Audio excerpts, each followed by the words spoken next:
देखिए, डिक्टेटरशिप की अगर भारत में बात करें तो अनफॉर्चुनेटली डिक्टेटरशिप भारत में भारत की इंडिपेंडेंस से ही एक लेवल पर शुरू हो गई थी। यहाँ तक कि रविंद्रनाथ टैगोर को भी नहीं छोड़ा इन्होंने। इतना घटिया और इतना डिक्टेटोरियल कानून कांग्रेस पास करने की कोशिश कर रही थी। क्या आपने दुग्गल साहब के वीडियोस में या रवीश कुमार के वीडियोस में इन कानूनों का जिक्र भी सुना है? लोग आज मनी हाइस्ट को इतना ट्रेंड कर रहे हैं। बिहार ने 20 साल पहले ही इसको डेवलप करके रखा हुआ है। पटना हाई कोर्ट ने 1997 में यहाँ तक कहा था कि बिहार में अब कोई गवर्नमेंट का कंट्रोल नहीं रहा है, बल्कि गुंडे और गैंगस्टर इस पूरी स्टेट को चला रहे हैं। खबरों में अगर सुने तो एसपी के लीडर आजम खान ने पुलिस से कहा था कि हिंदुओं को मदद मत करो। इनको अगर अरेस्ट भी किया जाता था तो कांग्रेस एमपी का फोन आता था उत्तर प्रदेश की, भैया इनको तुरंत जेल से निकालिए। जो गांव कम्युनिस्ट पार्टी के लिए वोट नहीं करते थे उनको तालाब से पानी भरना भी कम्युनिस्ट पार्टी के द्वारा बैन कर दिया जाता था। एक बहुत इन्फेमस एग्जांपल है सैनबारी मर्डर्स, जहां 3 सपोजेड कांग्रेस वर्कर्स को मार दिया जाता है और उनके खून को चावल से मिलाकर उनकी घर की महिलाओं को खिला दिया जाता है।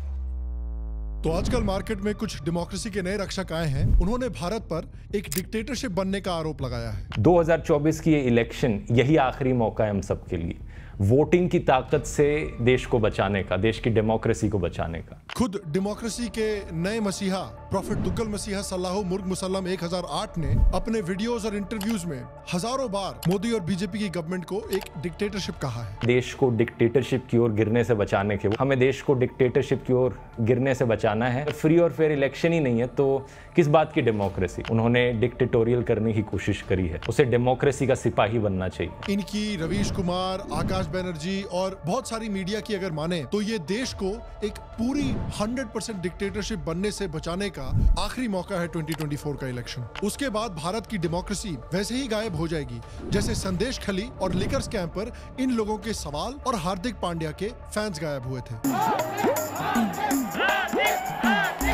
बेसिकली इनका कहना है कि मोदी एक डिक्टेटर बन चुका है, इसलिए देश को डिक्टेटरशिप से बचाना जरूरी है और बीजेपी के बजाय इंडिया अलायंस के लिए वोट करना जरूरी है। इनसे पूछना चाहिए था कि भाई डिक्टेटरशिप का ऐसा कौन सा काम बचा है जो डेमोक्रेसी में नहीं हो रहा है? सीधा सीधा मैं कहूंगा कि अगर हमें देश को डिक्टेटरशिप की ओर गिरने से बचाना है तो वोट करो जाकर। और ये एक दूसरा परसेप्शन जो लोगों का गलत होता है कि स्टेबिलिटी खत्म हो जाएगी देश में अगर कोलिशन गवर्नमेंट आ गई। तो मैं पूछना चाहूंगा कि स्टेबिलिटी है कहां देश में? अब देखिए, इन्होंने किसी थर्ड पार्टी का नाम तो नहीं लिया है, ना ये कह रहे हैं कि भाई वो खुद आकर इलेक्शन लड़ेंगे। बेसिकली ये कह रहे हैं कि इंडिया अलायंस के लिए वोट करो। तो आज के वीडियो में हम देखेंगे कि क्यों इंडिया अलायंस के जो मेंबर पार्टीज हैं वो देश की असली डिक्टेटर पार्टीज का कोलिशन है, जिनमें के कुछ नाम ऐसे हैं शायद जिनको सुनकर आप शॉक भी हो जाएं। और हम देखेंगे कि कैसे हमारे देश के जो डेमोक्रेसी के सेल्फ टाइटल्ड रक्षक हैं वो असली डिक्टेटर्स को सपोर्ट कर रहे हैं और उन्हें वैसे ही सीरियसली नहीं लेना चाहिए जैसे माई गव क्रिएटर अवार्ड्स ने हमें सीरियसली नहीं लिया। अबे ये जोक किसने डाला स्क्रिप्ट में यार? साला मेरे राइटर्स मेरे ही ले रहे हैं यार, हद हो गई है। एनीवे वीडियो चालू करो यार। हेलो और श्याम शर्मा शो के इस एपिसोड में आपका बहुत बहुत स्वागत है। मैं हूं सेक्युलरिज्म का सीईओ श्याम शर्मा और आप सबको एक सेकंड नाम। देखिए, डिक्टेटरशिप की अगर भारत में बात करें तो अनफॉर्चुनेटली डिक्टेटरशिप भारत में भारत की इंडिपेंडेंस से ही एक लेवल पर शुरू हो गई थी। देश के पहले प्राइम मिनिस्टर और देश के सभी बच्चों के पापा के भाई जवाहरलाल नेहरू जी को अक्सर चैंपियन ऑफ डेमोक्रेसी के रूप में देखा जाता है, लेकिन अनफॉर्चुनेटली नेहरू जी का एक और ऐसा चेहरा है जिससे 99% लोग अनजान हैं। जी नहीं, मैं एडवीना वाले चेहरे की बात नहीं कर रहा, ये एक तीसरा चेहरा है मान लीजिए। याद कीजिए कि जब ये डिसाइड किया जा रहा था कि नेहरू जी और सरदार पटेल जी के बीच में प्राइम मिनिस्टर कौन बनेगा, तब जिस कांग्रेस कमेटी को ये चूज करना था उसमें से 15 मेंबर्स में से 12 वोट सरदार पटेल को मिले थे। उसके बावजूद भी किसी न किसी तरह से बैकडोर से नेहरू चाचा कांग्रेस के प्रेसिडेंट बन जाते हैं। और ये कैसे होता है, ये वैसी ही मिस्ट्री है जैसे कि क्विट इंडिया मूवमेंट के फेल होने के 5 साल के बाद अंग्रेजों ने भारत छोड़ा, लेकिन उसके बावजूद भारत की इंडिपेंडेंस का सारा क्रेडिट गांधी जी को दे दिया जाता है। अजीब मिस्ट्री है। और इस इलेक्शन के बाद गांधी जी की मदद से देश के प्रधानमंत्री भी बन जाते हैं नेहरू जी, और उसके बाद से ही उन्होंने डिक्टेटरशिप के कुछ रंग दिखाने शुरू कर दिए थे। उस समय के प्रेसिडेंट राजेंद्र प्रसाद ने जब लॉ इंस्टीट्यूट को एक स्पीच दी थी और कहा था कि सुप्रीम कोर्ट को प्रेसिडेंट और प्राइम मिनिस्टर के पावर्स को क्लियरली डिफाइन करना चाहिए। इस स्पीच से नेहरू जी परेशान हो गए और उन्होंने इंस्टीट्यूट के चेयरमैन को धमकी दी कि वो राजेंद्र प्रसाद की इस स्पीच को बाहर सर्कुलेट ना होने दें। नेहरू जी वही लीडर है जिन्होंने अपने पॉलिटिकल क्रिटिक्स की फ्रीडम ऑफ स्पीच को दबाने के लिए कॉन्स्टिट्यूशन में सबसे पहला अमेंडमेंट किया था। नेहरू जी ने यह कहा कि देश में बहुत ज्यादा फ्रीडम हो रही है और इंडिया के फ्रीडम ऑफ एक्सप्रेशन पर बहुत ही बैकवर्ड कंडीशंस लगाए, जिसको आचार्य कृपलानी, जेपी नारायण और श्यामा प्रसाद मुखर्जी जैसे बड़े बड़े लीडर्स ने भी साथ में मिलकर अपोज किया था। और जो कंडीशंस नेहरू जी ने लगाए हैं, उन कंडीशंस की वजह से लेफ्ट हो या राइट हो, हर आइडियोलॉजी के जर्नलिस्ट और एक्टिविस्ट्स के ऊपर नेहरू जी के बनाए हुए कानूनों का इस्तेमाल करके उनकी स्पीच को आज भी दबाया जा रहा है। ये होती है डिक्टेटरशिप रवीश बाबू। सही पकड़े हैं। और कारनामे देखे नेहरू जी के। 1950 में रोमिला थापड़ के भाई रोमेश थापड़ ने अपने जर्नल क्रॉसरोड्स में नेहरू जी को क्रिटिसाइज किया था, जिसके बाद नेहरू जी ने उस जर्नल को ही बैन कर दिया। फेमस पोएट और बॉलीवुड के लिरिसिस्ट मजरूह सुल्तानपुरी को जेल में डाल दिया नेहरू जी ने, क्योंकि मजरूह सुल्तानपुरी जी ने नेहरू को एक डिक्टेटर से कंपेयर किया था। नेहरू जी ने ब्रिटिश के वर्नाक्युलर प्रेस एक्ट की तरह ही प्रेस ऑब्जेक्शनेबल मैटर एक्ट 1951 पास किया, जिसने प्रेस फ्रीडम पर बहुत दबाव लगाए थे। गांधीयन विचारधारा रखने वाले धर्मपाल जी ने भी एमपीज को एक ओपन लेटर लिखा था, जिसमें उन्होंने नेहरू जी को इंडिया चाइना वॉर में मिसमैनेजमेंट करने के कारण मॉरल ग्राउंड्स पर रेजिग्नेशन की मांग की थी। और बाद में नेहरू जी ने इन लीडर पर ही भारी सेडिशन चार्जेस लगा के इनको तिहाड़ जेल में डाल दिया था। नेहरू जी ने इसके अलावा दर्जनों किताबों को बैन किया था, जैसे Chandramohini, Rama untold, the heart of India, ceasefire, captive Kashmir, dark urge और स्टैनली वॉलपर्ट की किताब 9 Hours to Rama, जो कि गांधी जी के असैसिनेशन पर एक फिक्शनल स्टोरी थी। पुस्तकों के अलावा भी बहुत कारनामे किए उन्होंने, कई मूवीज को भी बैन किया है। 1962 इंडिया चाइना वॉर पर आधारित एक मूवी भूल न जाना को भी बैन कर दिया गया था। मृणाल सेन की नील आकाशेर नीचे को बैन कर दिया गया था। दिलीप कुमार की गंगा जमुना और तमिल फिल्म शिवाजी गणेशन की पराशक्ति जैसी मूवीज पर रोक लगा दी गई थी। 9 Hours to Rama किताब पर बनी मूवी, उसको भी बैन कर दिया गया था। इनफैक्ट नेहरू जी ने सिर्फ फिल्म को बैन नहीं किया, बल्कि नाथुराम गोडसे ने जो अपनी टेस्टिमोनी दी थी कोर्ट में, उसको भी पब्लिक होने से बैन कर दिया था। मलयालम प्ले निंगले ने कम्युनिस्ताकी को भी बैन कर दिया गया था। शरद चंद्र चट्टोपाध्याय के प्ले महेश को बैन कर दिया गया था। यहाँ तक कि रविंद्रनाथ टैगोर को भी नहीं छोड़ा इन्होंने। उनके कई प्लेस जैसे गोरा और विसर्जन को बैन कर दिया गया था। उनके 26 गानों को ऑल इंडिया रेडियो से बैन कर दिया गया था। नेहरू गवर्नमेंट ने लता मंगेशकर जैसी लेजेंडरी सिंगर के भाई हृदयनाथ मंगेशकर को रेडियो के जॉब से निकलवा दिया था, क्योंकि उन्होंने ऑल इंडिया रेडियो पर वीर सावरकर की कविताओं की कुछ पंक्तियां पढ़ दी थी। नेहरू जी ने केरला में बनी पहली नॉन कांग्रेस सरकार को गिरवा दिया था। किस तरह से उनके पावर और रेपुटेशन पर जो जरा सा भी चैलेंज करे, उन्हें कितनी बुरी तरह से नेहरू जी ने टॉर्चर किया और रिप्रेस किया, इसके दर्जनों एग्जांपल्स हैं। एक बहुत ही लेजेंडरी, बहुत ही बड़ा और बहुत ही इन डेप्थ ट्विटर थ्रेड बनाया गया है प्रूफ के साथ, जो मैंने नीचे डिस्क्रिप्शन में डाल रखा है, जिसमें आप देख सकते हैं ऐसे दर्जनों और एग्जांपल्स जो नेहरू जी ने फ्रीडम ऑफ स्पीच को दबाने के लिए और अपनी डिक्टेटरशिप को प्रूव करने के लिए किया है। मैं चाहता हूं कि आप उस लिंक पर क्लिक करें और उस थ्रेड को जरूर चेकआउट करें। और एक मुहावरा आपने सुना ही होगा कि भाई the Apple doesn't fall from the tree, यानी कि जो बच्चे होते हैं वो अपने पेरेंट्स से काफी सिमिलर होते हैं। तो नेहरू जी के बाद जो अगले प्राइम मिनिस्टर हमारे पास आते हैं, इंदिरा गांधी जी, उनमें भी उसी तरह की डिक्टेटरशिप टेंडेंसीज भी थी।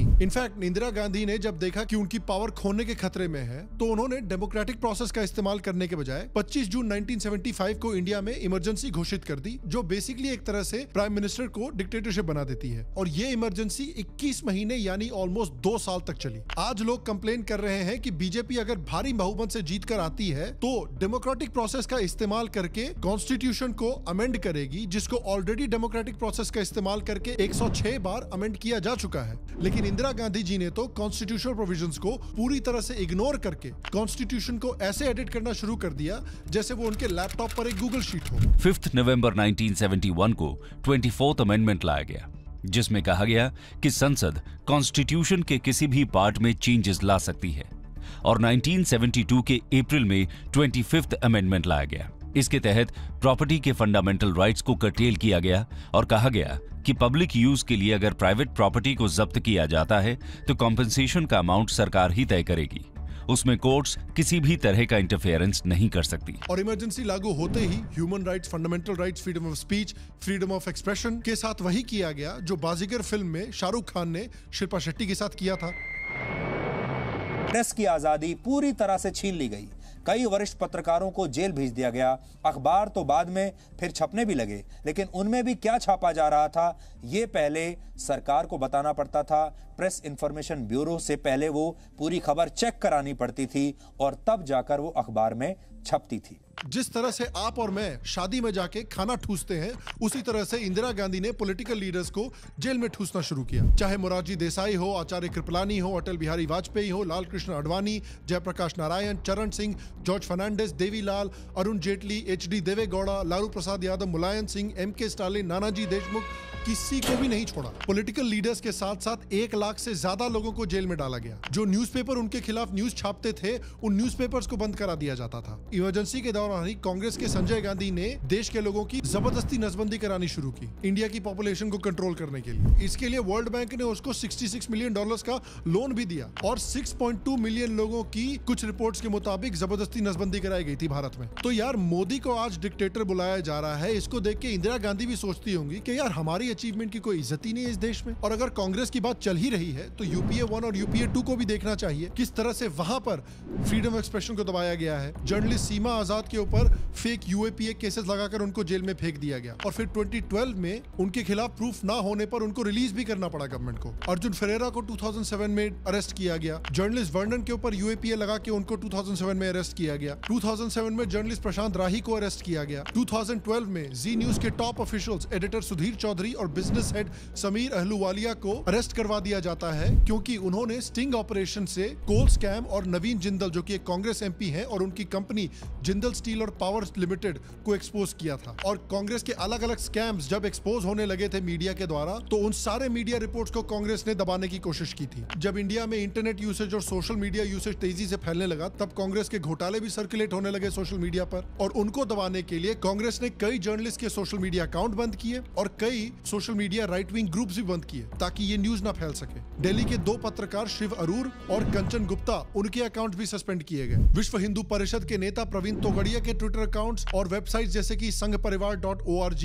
हैंदवीकेरलम.com और हिंदूजागृति.com को भी अलेजेडली बैन कराने की कोशिश की थी इस गवर्नमेंट ने। यहाँ तक कि जब मोदी का राज चल रहा था भारत में, तब अलग अलग गवर्नमेंट में जहां पर कांग्रेस की गवर्नमेंट थी, वहां पर भी 2018 में संतोष नाम के एक जर्नलिस्ट को आधी रात में पुलिस ने जाके उठा लिया था। और उनको तो उठा लिया था इसलिए नहीं क्योंकि वो किसी स्कैम को एक्सपोज कर रहे थे, इसलिए क्योंकि वो टीपू सुल्तान की आइडियोलॉजी पर आवाज उठा रहे थे और सीधे जेल। 2022 में छत्तीसगढ़ में इंडिया राइटर्स नाम की एक मैगजीन के एडिटर नीलेश शर्मा को अरेस्ट कर लिया जाता है क्योंकि वो कांग्रेस के खिलाफ लिख रहे थे आर्टिकल्स। पिछले महीने ही बेंगलोर में मुकेश नाम के एक शॉप ओनर को एक मुस्लिम मॉब ने मारा था क्योंकि वो आदमी हनुमान चालीसा बजा रहा था अपनी दुकान में, लेकिन कांग्रेस ने उस बंदे को हेल्प करने के बजाय उसी के ऊपर FIR लगा दिया। और याद कीजिए कि 2011 में कांग्रेस ने कम्युनल वायलेंस बिल नाम का एक बिल पास करने की कोशिश की थी और ये बिल इतना एंटी हिंदू था जिसमें कि बेसिकली प्री डिफाइन कर दिया गया था कि अगर कहीं भी दंगा होगा तो उसके लिए हिंदू कम्युनिटी ही रिस्पॉन्सिबल है और उन्हीं पर एक्शन लिया जाएगा, उन्हीं को अरेस्ट किया जाएगा। कम्युनल टेंशन को बढ़ाने की बात हो रही है। इसमें एक प्रकार से ये माइनॉरिटी फेवर्ड और अगेंस्ट मेजॉरिटी ऐसा एक बिल है। इसमें आप अगर देखेंगे अफेक्टेड ग्रुप के डेफिनेशन में माइनॉरिटीज को इंक्लूड किया गया है और एक ऐसा प्री कंसीव नोशन तैयार किया गया है कि जो दंगे होंगे वह मेजॉरिटी ग्रुप ही करेगा। इन्होंने बेसिकली अपनी पार्टी और अपनी पार्टी के वोट बैंक की जरा भी निंदा को पूरी तरह से बैन करने की कोशिश की थी सेक्शन 66 ऑफ IT एक्ट को पास करने की कोशिश करके। Basically section 66A of IT act ये कहता है कि अगर आप इंटरनेट का इस्तेमाल करके क्वोट अनक्वोट ऑफेंसिव मैसेजेस भेज रहे हैं तो आपको जेल हो सकती है। और ऑफेंसिव क्या होता है इसको प्रॉपर्ली डिफाइन नहीं किया गया है। यानी अगर आप मेरा वीडियो देखें और मुझे बोले कि शाम यार तुम्हारी जो नाक है और प्लैनेट जुपिटर में ज्यादा बड़ा कौन है ये हमें समझ में नहीं आ रहा है, और इससे अगर मेरी फीलिंग्स हर्ट हो गई तो IT एक्ट के सेक्शन 66A के तहत मैं आपके ऊपर केस फाइल कर सकता हूं और आपको 3.5 साल की जेल तक हो सकती है। बेसिकली अगर गवर्नमेंट डिसाइड करती है कि आप किसी को अनॉयंस कर रहे हैं, आप किसी की फीलिंग्स को हर्ट कर रहे हैं, आप किसी की रिलीजियस या कम्युनल फीलिंग्स को हर्ट कर रहे हैं, तो आपको 3.5 साल की जेल हो सकती है। इतना घटिया और इतना डिक्टेटोरियल कानून कांग्रेस पास करने की कोशिश कर रही थी और थैंकफुली 2015 में में सुप्रीम कोर्ट ने कहा कि ये जो कानून है ये अनकॉन्स्टिट्यूशनल है, ये हमारी फ्रीडम ऑफ एक्सप्रेशन को पूरी तरह से खत्म कर देगा, ये कानून बिल्कुल भी पास नहीं होना चाहिए। और याद रखिए कि ये हिम्मत भी सुप्रीम कोर्ट को 2015 में आई, मोदी के जीतने के बाद। मोदी के जीतने के पहले सुप्रीम कोर्ट के पास ये हिम्मत भी नहीं थी कि इतने ब्लेटेंटली अनकॉन्स्टिट्यूशनल लॉ को अनकॉन्स्टिट्यूशनल बोल सके। क्या आपने दुग्गल साहब के वीडियोस में या रवीश कुमार के वीडियोस में इन कानूनों का जिक्र भी सुना है? और ये तो सिर्फ कांग्रेस है यार, जिस इंडी अलायंस को हमारे देश के टॉप पॉलिटिकल इन्फ्लुएंसर्स और जर्नलिस्ट सपोर्ट कर रहे हैं, जरा उनके बाकी मेंबर्स का कच्चा चिट्ठा भी निकालते हैं। लालू प्रसाद यादव तेजस्वी यादव की आरजेडी को देखते हैं। आज लालू प्रसाद यादव को एक कॉमेडियन की तरह देखा जाता है। Let me speak and finish, then you question me. Everybody is appreciating कि I have done a tremendous work. Each and every year I have earned crores and crores every day, and they are saying Lalu Yadav has planted a fruit tree, and every year it is duty of mine to grow fruit tree. Modi, Modi, Modi. लेकिन इस आदमी का असली चेहरा देखिए। तबला बजेगा धीन धीन, तो एक आदमी पर बैठेगा तीन तीन। इसका है कि जादुओं को फोड़ो, जादुओं को फोड़ो। जादव फूटे वाला है वो। लालू को जादव भाई हमारा बैकवर्ड छोड़ने वाला है। अगर छोड़ना है तो बोल दो, कर नहीं छोड़ेगा तो हाथ उठाओ, उठाओ पूरा। यादव लोगों जब भैंस नहीं पटक सकी तो नरेंद्र मोदी पटक देगा। लालू ने कहा कि हिंदू भी बीफ खाते हैं, सिर्फ सांप्रदायिक रूप देने के लिए ही ये घटना हुई है। ये बिहार की सियासत में तूफान की नई चिंगारी है। लालू ने सवर्णों को टारगेट किया तो राबड़ी देवी ने एक जाति विशेष को। जिस आदमी को आज कॉमेडियन समझा जा रहा है, इस आदमी ने भारत का शायद सबसे डेडली गुंडा राज बिहार में चलाया था। ये वही दौर था जब बिहार में kidnapping, extortion, murder, sexual assault जैसे क्राइम आम हो चुके थे पूरी तरह से। उस समय आम जनता तो छोड़िए, पुलिस ऑफिसर्स और IAS ऑफिसर्स भी अपने आप को सेफ नहीं मानते थे। अलेजिडली उस समय पर एक IAS ऑफिसर की पत्नी के साथ कुछ गुंडों ने सामूहिक अत्याचार किया था, लेकिन वो IAS ऑफिसर अपनी पत्नी को बचाने में पूरी तरह से हेल्पलेस था। उस समय बिहार के लोगों को पता नहीं था कि सरकार गुंडों को कंट्रोल कर रहे हैं या गुंडे सरकार को कंट्रोल कर रहे हैं। लॉ एंड ऑर्डर की ये हालत थी कि जब लालू यादव की बेटी की शादी हुई थी, तब लालू यादव के साले साधु यादव और आरजेडी के पार्टी वर्कर्स ने पटना के car dealers, businessman, manufacturers, jewellers से जबरदस्ती सामान शादी के लिए लूटा था। जर्नलिस्ट श्वेतांग भूषण ने यह दिखाया था कि किस तरह से मिथिला मोटर्स और टेल्को स्टॉक यार्ड से 100 से ज्यादा मारुति कार्स, टाटा सफारी, सुमोस को दिन दहाड़े गन पॉइंट पे लूट लिया गया था। अलंकार ज्वेलर्स से करोड़ों की ज्वेलरी लूट ली गई थी। लोग आज मनी हाइस्ट को इतना ट्रेंड कर रहे हैं, बिहार ने 20 साल पहले ही इसको डेवलप करके रखा हुआ है। कहते हैं ना, Bihar is not for beginners. इतनी लूटपाट लालू यादव की बेटी की शादी में हुई और पुलिस को चुपचाप खड़े रहकर यह सब देखना पड़ा। याद रखिए 1999 का वही समय था जब बिहार सरकार के पास अपने गवर्नमेंट एम्प्लॉयज को सैलरी देने तक के लिए पैसा नहीं था। पाकिस्तान ने बिहार से ही तो लिया है इंस्पिरेशन। साला आटा खरीदने के पैसे नहीं है, पिछवाड़ा धोने के पैसे नहीं है, लेकिन PSL में 10 करोड़ खर्चा जरूर करेंगे पटाखों के लिए। लॉ एंड ऑर्डर की स्थिति बिहार में इतनी खराब थी कि खुद पटना के DGP RR प्रसाद ने कहा था कि बिहार में पुलिस उतनी ही पावर है जितनी महाभारत में द्रौपदी को बचाने के लिए धृतराष्ट्र पावरलेस थे। बिहार में हर एक बिजनेसमैन को, डॉक्टर को, इंजीनियर को नियमित रूप से रंगदारी यानी रैंसम देना पड़ता था, और अगर वो रंगदारी नहीं देते थे तो उनको दिन दहाड़े किडनैप कर लिया जाता था। बिहार की किसी भी मिडिल क्लास फैमिली से जाके पूछ लीजिए, लेट 90s में, अर्ली 2000s में क्या ये सच था कि नहीं था, वो सब आपको हाँ बोलेंगे। हालत ये थी कि हर एक बिजनेसमैन को, डॉक्टर को, इंजीनियर को, जिसके पास पैसे थे, उसको प्राइवेट सिक्योरिटी के लिए लाखों हर महीने खर्च करने पड़ते थे। लालू यादव ने शहाबुद्दीन और सुभाष यादव जैसे गुंडों को पूरी तरह से खुली छूट दे रखी थी, और बेसिकली इस तरह के गुंडे और बाहुबली बिहार के कोने कोने में भर गए थे। शहाबुद्दीन की बात करें तो वो तो आरजेडी की तरफ से MP था। इसकी गुंडागर्दी का आलम देखिए, जो सबसे ज्यादा तेजाब कांड में इन्फेमस हुआ था। दोनों छोटे बेटे गिरीश और सतीश अपनी अपनी दुकानों पर बैठे थे, तभी शहाबुद्दीन के लोग रंगदारी के लिए पहुंचे और मारपीट करने के बाद दोनों को उठाकर ले गए। परिवार के मुताबिक शहाबुद्दीन ने गिरीश और सतीश को तेजाब से नहलाया। उसके बाद उनके शरीर को टुकड़े टुकड़े कर उस पर नमक रगड़ दिया। इस पूरी घटना के बाद न शहाबुद्दीन के खिलाफ कोई एक्शन हुआ, बल्कि इस पूरी घटना के अकेले विटनेस को भी गोली मार के खत्म कर दिया जाता है। और जब फाइनली इनको जेल भी होती है और जब एनडीटीवी का एक जर्नलिस्ट जेल में इनसे इंटरव्यू लेने के लिए जाता है, तो वो देखता है कि शहाबुद्दीन जेल सुपरिटेंडेंट की कुर्सी पर बैठा हुआ है और जेल सुपरिटेंडेंट और बाकी सारे पुलिस वाले जमीन पर बैठे हुए उनकी बात सुन रहे हैं। पटना हाई कोर्ट ने 1997 में यहाँ तक कहा था कि बिहार में अब कोई गवर्नमेंट का कंट्रोल नहीं रहा है, बल्कि गुंडे और गैंगस्टर इस पूरी स्टेट को चला रहे हैं। इन गुंडों का इस्तेमाल करके बिहार में मास लेवल पर बूथ कैप्चरिंग और वोटर इंटिमिडेशन होती थी। इतनी कॉमन तरीके से होती थी जितना आपके फैमिली व्हाट्सएप ग्रुप में गुड मॉर्निंग मैसेजेस आते हैं। बैलगाड़ी से जो आ रहे थे वहीं पर जो हो हंगामा हुआ, मारपीट हुआ, दंगा फसाद हुआ और बूथ यहाँ लूट हो गई। एजुकेशन, इलेक्ट्रिसिटी, जॉब्स जैसे बेसिक नीड्स तो छोड़िए, लोगों को शाम में 5 बजे के बाद घर से निकलना दुर्लभ हो गया था। हर दिन लूट, चोरी, औरतों के साथ अत्याचार, मर्डर जैसे क्राइम्स की न्यूज आती थी। बिहार के कटिहार में बदमाशों ने खुलेआम हथियार लहराते हुए लूट लिए 1 करोड़ रुपए के जेवरात। बिहार के हाजीपुर से बदमाशों ने रंगदारी नहीं मिलने पर एक दुकानदार और उसके बेटे की जमकर पिटाई की, दुकान में जमकर तोड़फोड़ की। बड़ी खबर, बिहार के नवादा में एक नाबालिग ने लालू की पार्टी के विधायक पर बलात्कार का आरोप लगाया है। बिहार के सिवान में शुक्रवार को एक सीनियर जर्नलिस्ट राजदेव रंजन का मर्डर कर दिया गया। ये थे बिहार की डिक्टेटरशिप के रखवाले। अब उत्तर प्रदेश की डिक्टेटरशिप के रखवालों की बात करते हैं। यूपी में देखिए, बिहार की तरह ही यूपी में कास्ट पॉलिटिक्स ने पूरी तरह से स्टेट को जकड़ के रखा हुआ था और डेवलप होने से रोक रहे थे। उस समय सपा और बीएसपी जैसी पार्टीज अपने फायदे के लिए पूरे स्टेट में आग लगा के रखी हुई थी। इनफैक्ट उस समय पर आलम यह था कि सिर्फ 5 सालों में लगभग 700 दंगे हुए थे उत्तर प्रदेश में। इतना स्ट्राइक रेट तो विराट कोहली का भी नहीं है भैया। और इन दंगों का इस्तेमाल किया जाता था हिंदूज को कंट्रोल करने के लिए और इंटिमिडेट करने के लिए। इनमें से सबसे इनफेमस दंगों में से एक था 2013 के मुजफ्फरनगर रायट्स। खबरों में अगर सुने तो एसपी के लीडर आजम खान ने पुलिस से कहा था कि हिंदुओं को मदद मत करो ताकि हालात और बिगड़े। जो आजम खान है, सारी मेहरबानी इसकी नहीं। अच्छा, जिनने प्रशासन को ऐसा कर रखा था, नियत का बिल्कुल कुछ कर ना सके। जो मेन रोल मेरे ख्याल से आजम खान साहब का है कि उन्होंने प्रेशराइज किया। बिल्कुल ठीक है, बिल्कुल ठीक है। आप कुछ नहीं करेंगे तो हो रहा है।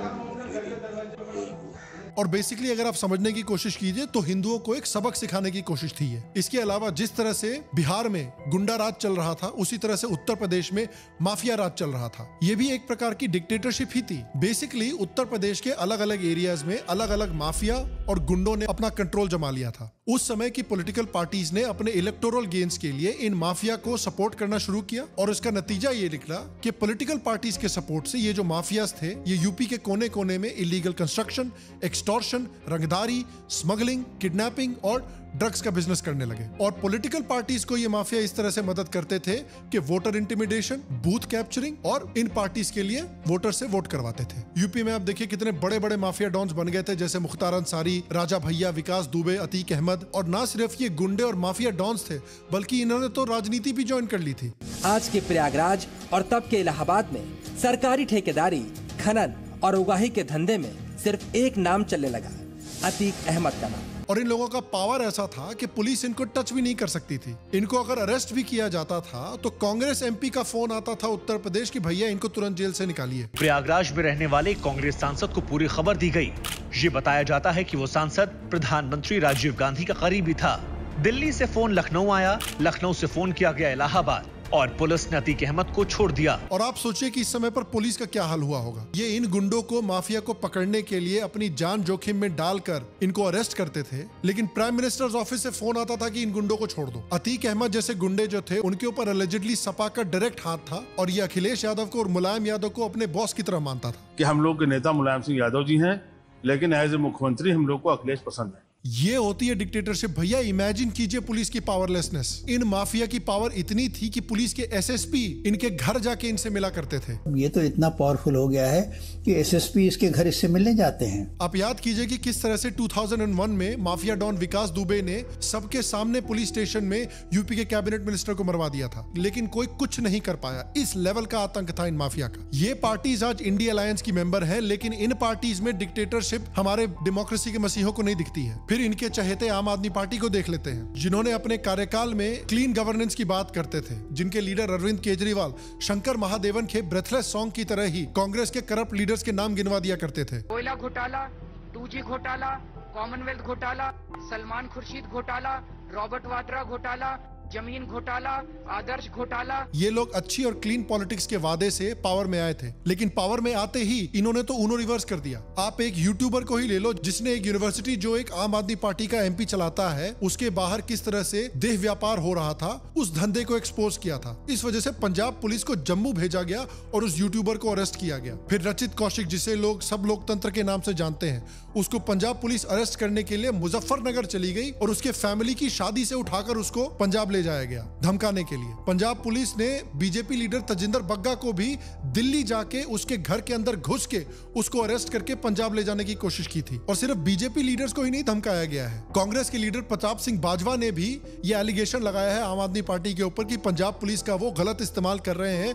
अपनी ऑपोजिशन को धमकाने के लिए और उन पर जबरदस्ती प्रेशर बनाने के लिए। पंजाब कांग्रेस कमेटी चीफ अमरिंदर सिंह राजा ने भी एग्जैक्ट यही इल्जाम लगाया था आम आदमी पार्टी के ऊपर। आपको याद होगा कि कैसे 2022 में पीएम की सिक्योरिटी को पंजाब पुलिस ने कॉम्प्रोमाइज कर दिया था, जिससे कि पीएम की जान पर खतरा तक आ सकता था। और इसके बाद पंजाब के सीएम कहते हैं कि नहीं कुछ सिक्योरिटी ब्रीच हुई नहीं थी। ये क्लियरली इंडिया के प्राइम मिनिस्टर को एक हिंट देने का और धमकी देने का तरीका था। पंजाब पुलिस इनसे संभलती नहीं है और ये दिल्ली पुलिस को अपनी पावर में लाना चाहते हैं। इसको ना जेनजी स्लैंग में डिलुलू बोला जाता है। अब बात करते हैं सिस्टम को मिसयूज करने की। आपको याद होगा कि कैसे विजिलेंस के स्पेशल सेक्रेटरी YVVJ राजशेखर, जो कि दिल्ली सीएम का जो शीश महल घर है जहां पर उन्होंने इतने महंगे रेनोवेशंस कराए थे, उसकी छानबीन कर रहे थे। उन्होंने कहा था कि उनकी फाइल्स के साथ छेड़छाड़ की गई है और इस पूरे इंसिडेंट का सीसीटीवी फुटेज भी सामने आया था। Rajashekhar, who was tasked with the Sheesh Mahal probe by the Delhi Lieutenant Governor, filed a complaint that his office was broken into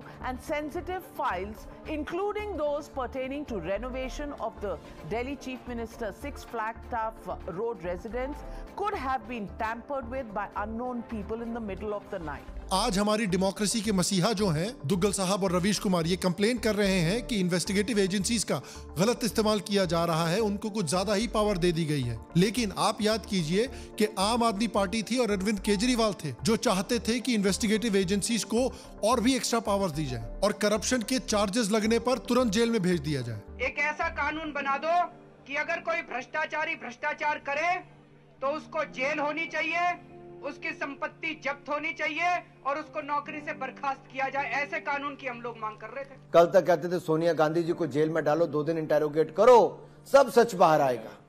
आज उन्हीं से हाथ मिलाया। याद रखिए कि केजरीवाल जी को तब कितने स्ट्रिक्ट कानून चाहिए थे करप्शन के खिलाफ। Let us assume that a candidate who is corrupt, he gets elected. If Lokpal gets passed because of this campaign, that corrupt person will go to jail because of this. Let Lokpal bill get passed and we'll have a systemic change.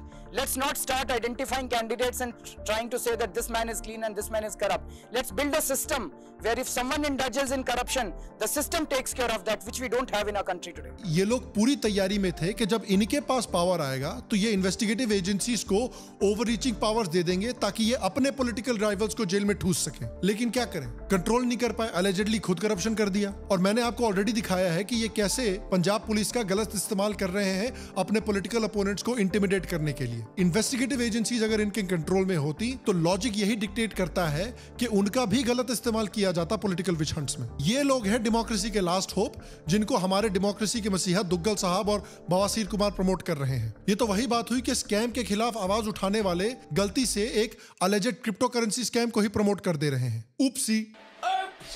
वो अलग बात है कि ये promote करने के बाद इन्होंने चुपचाप उस सेक्शन को अपने वीडियो से काट भी दिया है। और जब डेमोक्रेसी की बात चल रही है तो दो सबसे प्रो डेमोक्रेसी पार्टीज को तो देखना ही पड़ेगा ना। कम्युनिस्ट पार्टी, बंगाल में जो पॉलिटिकल वायलेंस इतनी बुरी तरह से हो रही है पिछले कई दशकों में, उसका टेम्पलेट कम्युनिस्ट पार्टीज ने सेट किया था। कम्युनिस्ट पार्टीज ने पावर में आते ही एक फॉर्मूला बनाया कि हम जो भी क्लास एनिमीज हैं हम उनको डिस्ट्रॉय कर देंगे। क्लास एनिमीज मतलब पॉलिटिकल अपोनेंट्स। इन्होंने बंगाल की इकोनॉमी को पूरी तरह से डिस्ट्रॉय कर दिया और जो अनएम्प्लॉयड लोग घूम रहे थे उनको बेसिकली अपने पार्टी में गुंडों की तरह हायर कर लिया। और इन गुंडों का इस्तेमाल किया जाता था लेफ्ट पार्टीज के द्वारा कि वो गांव से गांव जाएं और जो भी पॉलिटिकल अपोनेंट्स हैं उनको पीटे, उनको धमकी दें, उनको अटैक करें, उनको अपने घरों से निकाले, उनको अपने गांव से निकाले और उनकी सारी प्रॉपर्टी और उनकी सारी जमीन हड़प लें। कुछ केसेस में तो जो गांव कम्युनिस्ट पार्टीज के लिए वोट नहीं करते थे उनको तालाब से पानी भरना भी कम्युनिस्ट पार्टी के द्वारा बैन कर दिया जाता था कि अगर कम्युनिस्ट पार्टी के लिए नहीं वोट करोगे तो प्यासा मार देंगे। और जो लोग तब भी बात नहीं मानते थे उनको तो सीधा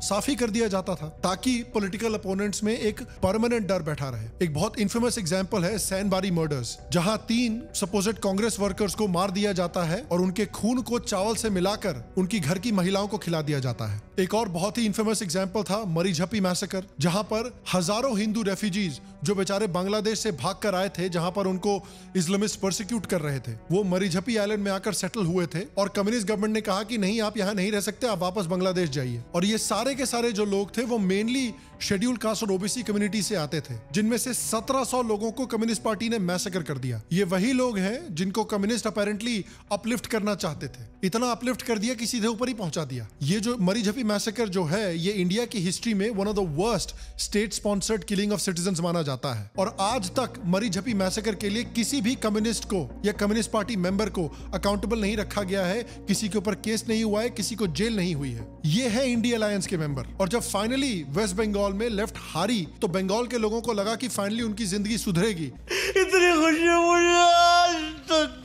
लेकिन बंगाल के लोगों को तब आसमान से गिरे खजूर में लटके कहावत का क्या मतलब होता है ये समझ में आया, क्योंकि तृणमूल कांग्रेस पार्टी भी कम्युनिस्ट पार्टी जैसी ही निकली। उसने भी पॉलिटिकल इंटिमिडेशन और पॉलिटिकल किलिंग्स का तरीका ही अपनाया। 2019 के इलेक्शन में 11 लोग और एक बच्चे की मौत हुई। अकॉर्डिंग टू अमित शाह, पिछले कुछ सालों में 300 से ज्यादा बीजेपी वर्कर्स को बंगाल में मार दिया गया है। 2023 में जो पंचायत चुनाव हुए थे उसमें 45 लोग मारे गए। 45 people have died as of today as far as the panchayat elections of 2023 in West Bengal is concerned. और 2021 में जो असेंबली इलेक्शंस हुए थे उसमें 52 लोग मारे गए। 2021 के इलेक्शन के बाद 300 से ज्यादा बीजेपी वर्कर्स को बंगाल छोड़कर अपनी जान बचाने के लिए भागना पड़ा और वो आज तक अपने गांव वापस आने से डरते हैं। कई एग्जांपल्स हैं जहां पर बीजेपी वर्कर्स को अलेजिडली टारगेट करके तृणमूल कांग्रेस के वर्कर्स ने मारा है। Bengal BJP leader Manish Shukla shot dead on Sunday evening. Mass level पर ऐसे इलेक्शंस में वेस्ट बंगाल में बूथ कैप्चरिंग की गई है और हिंसा की गई है वोट मैनिपुलेशन के लिए। Now this is a shocking video that has emerged which exposes gross violation of code of conduct by TMC worker. West Bengal चुनाव में 2021 के पहले ममता बनर्जी जी ने एक रैली की थी जिसमें वो बीजेपी रूल स्टेट्स में गए थे और वहां पर औरतों के खिलाफ होने वाले अपराधों के खिलाफ उन्होंने आवाज उठाई थी। और तेरी मेहरबानियां 2 की स्टार महुआ मोइत्रा जी ने भी लोकसभा में विमेन्स रिजर्वेशन बिल को एक धोखा कहा था औरतों के खिलाफ। और अगर औरतों की बात चल ही रही है तो आप देखिए कि नेशनल क्राइम रिकॉर्ड्स ब्यूरो के रिपोर्ट के अनुसार वेस्ट बंगाल में क्राइम्स अगेंस्ट वुमेन 2020 में 2019 के मुकाबले 22% बढ़ा है, जबकि उत्तर प्रदेश में जहां पर जाके ममता जी गालियां दे रही थी वहां पर 2020 में 2019 के मुकाबले क्राइम अगेंस्ट वुमेन 17% घटा है। इनफैक्ट हर साल क्राइम अगेंस्ट वुमेन जो है वो वेस्ट बंगाल में बढ़ रहा है। आपको मालदा का केस याद होगा जहां पर 2 ट्राइबल औरतों को टॉर्चर किया गया था। पश्चिम बंगाल मालदा जिला में किस प्रकार से 2 दलित महिलाओं को बेरहमी से न सिर्फ मारा गया बल्कि उनको वस्त्रहीन किया गया। नाडिया का केस जहां पर एक 14 साल की लड़की का शोषण किया गया था जिसमें कि अलेजिडली एक टीएमसी का नेता इन्वॉल्व था। इस पर बंगाल की चीफ मिनिस्टर ममता बनर्जी ने लड़की को सपोर्ट करने के बजाय पूछा था कि ये असॉल्ट था या फिर एक 14 साल की लड़की के साथ अफेयर करने के बाद वो प्रेग्नेंट हो गई।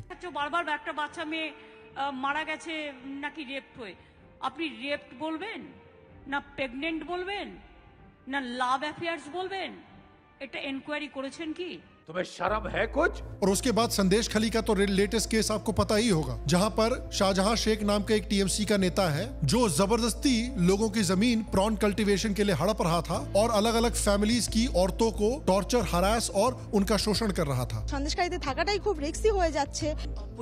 पुलिस कभी हमारी मदद नहीं करती, पुलिस कभी हमारे साथ नहीं रहती, शिबू हाजरा के साथ ही पुलिस रहती। इस पे मैसिव नेशनल कवरेज होने के बावजूद इस आदमी को तृणमूल कांग्रेस ने अरेस्ट नहीं किया और फाइनली जब बहुत ज्यादा नेशनल प्रेशर बनना शुरू हुआ तब एक मजाक में अरेस्ट कर लिया गया इसको। ये है डेमोक्रेसी के वो रखवाले जिन्हें वोट करने को आपको हमारे डेमोक्रेसी के मसीहा दुग्गल साहब और बवासीर कुमार कह रहे हैं। इनफैक्ट औरतों की इतनी चिंता है वेस्ट बंगाल में कि वेस्ट बंगाल का जो toll free 24/7 women helpline number है वो नंबर ही नहीं चलता और उनका जो लैंडलाइन हेल्पलाइन नंबर है वैसा ही वो हफ्ते के सिर्फ 5 दिन चलता है और वो भी ऑफिस आवर्स में सिर्फ। यार लोग SBI का मजाक उड़ाते हैं, SBI 2024 में जीता है, लेकिन बंगाल गवर्नमेंट तो 3024 में जी रही है। और मीडिया के खिलाफ इनका बर्ताव देख लीजिए। 9 जनवरी को वेस्ट बंगाल पुलिस ने 10 जर्नलिस्ट पर FIR दर्ज की है, इसलिए क्योंकि वो जर्नलिस्ट वंदे भारत ट्रेन पर जो वेस्ट बंगाल में स्टोन पेल्टिंग हुई थी उस पर कवरेज कर रहे थे। वेस्ट बंगाल गवर्नमेंट ने ऑप इंडिया जैसे ऑर्गेनाइजेशन को अलग अलग केसेस में फंसाने की कोशिश की है, जिस वजह से उनके एडिटर को बंगाल छोड़ के भागना पड़ा। कई जर्नलिस्ट को टारगेट किया गया है जिन्होंने राइट्स के बारे में कवरेज की है या ममता बनर्जी के ऊपर कुछ नेगेटिव कवरेज की है। हिंदुओं के ऊपर भी आसनसोल में, रानीगंज में, दूलागढ़ में, बुर्दवान में, मालदा में अलग अलग राइट्स हुए हैं, जिसमें गवर्नमेंट ने, पुलिस ने प्रॉपर्ली एक्शन नहीं लिया है और ये माना जाता है कि पॉलिटिकल पार्टीज की प्रेशर की वजह से एक्शन नहीं लिया।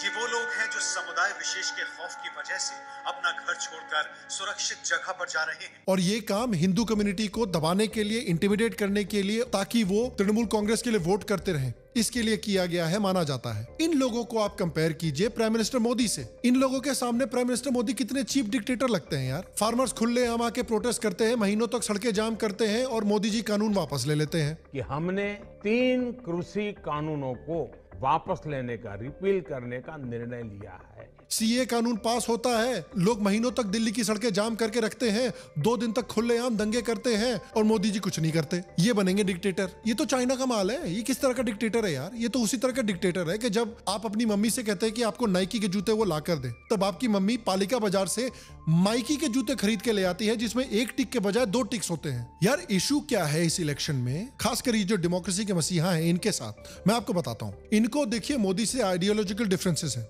मुझे कोई इशू नहीं है इस बात में। मुझे इशू इस बात से है कि ये लोग जो हैं, जो आपको डिक्टेटरशिप के बारे में इतनी धमकियां दे रहे हैं, इतना डराने की कोशिश कर रहे हैं, ये लोग इंटेलेक्चुअली डिसऑनेस्ट हैं। इनको पता है कि जहां तक तानाशाही की बात होती है, इंडिया अलायंस कहीं ज्यादा बदतर है बीजेपी से, लेकिन अपने बायस को ये एक्नॉलेज नहीं करना चाहते। ऊपर से इनका ईगो भी है। ये समझते हैं कि सोशल मीडिया फॉलोइंग का मतलब हुआ कि पूरे देश को सिर्फ इनकी बात सुननी चाहिए। मसीहा कॉम्प्लेक्स। प्रॉब्लम यह है कि ये लोग जो हैं, इनके जो मेंटर हैं जैसे रवीश कुमार, इन्होंने इन्हीं डिक्टेटर पार्टीज को सपोर्ट करके, इन्हीं डिक्टेटर पार्टीज की गोदी में बैठ के अपना करियर बनाया है। तो इन पार्टी से भले देश पूरी तरह से बर्बाद हो जाए, कास्ट और रिलीजन में पूरी तरह से बट जाए, 3-3, 4-4 और पार्टीशन हो जाए, इससे कोई परवाह नहीं है इन लोगों को। इनके करियर को फायदा हो जाना चाहिए, इनके ईगो को और स्ट्रोक मिल जाने चाहिए। मैं नहीं तो और कौन, हम नहीं तो और कौन। ये सारी पार्टीज जो भी गलत काम करती हैं, उन पे ये या तो चुप्पी साध लेते हैं या फिर कभी कभी ओपनली सपोर्ट भी करते हैं। जिस तरह से अर्नब गोस्वामी के अरेस्ट को इन्होंने सपोर्ट किया था। भैया जनता बेवकूफ नहीं है, वो ये सारी चीजें नोटिस करती है। आप सोशल मीडिया पे कितने भी मसीहा बनो, कितने भी पेट्रियट बनो, आप जनता को कितनी भी गालियां दो कि वो बीजेपी के लिए क्यों वोट कर रहे हैं, और आप कितनी भी तरह से अपने आप को सेवियर की तरह पोर्ट्रे करो, प्रॉब्लम है कि लोग जानते हैं, लोग देख रहे हैं कि आप दोगले हो। पब्लिक आपके दोगलेपन को पहचान चुकी है, इसलिए भले ही सोशल मीडिया पर आपकी बहुत पहुंच हो, लेकिन ग्राउंड पर इंपैक्ट नहीं हो पा रहा है। तुमसे ना हो पाएगा। और इसलिए जब भी ये मसीहा लोग आपको सोशल मीडिया पर दिखे, मैं आपको एक चैलेंज देना चाहता हूं। आप इस वीडियो का लिंक उनके ट्वीट के नीचे डालें, उनके फेसबुक पोस्ट के नीचे डालें, उनके यूट्यूब वीडियोस के नीचे डालें, उनके इंस्टाग्राम पोस्ट के नीचे डालें और ट्रेंड करें #दोगले देशभक्त। आइए हम सब मिलके इनका जो दोगलापन है वो भी एक्सपोज करें। बाकी मैं आपसे पूछना चाहता हूं कि क्या आप अग्री करते हैं इनके साथ कि डेमोक्रेसी आज खतरे में है मोदी की वजह से, या फिर क्या आपको लगता है कि इंडिया अलायंस की वजह से डेमोक्रेसी सही मायने में खतरे में आ सकती है? नीचे कमेंट सेक्शन में मुझे जरूर बताएं। बाकी मैं आपसे अगले एपिसोड में मिलूंगा और तब तक स्वस्थ रहें, सुखी रहें। फिर मिलेंगे। आप सबको एक सेक्युलर प्रणाम और दोगला देशभक्त ट्रेंड कराना ना भूलें।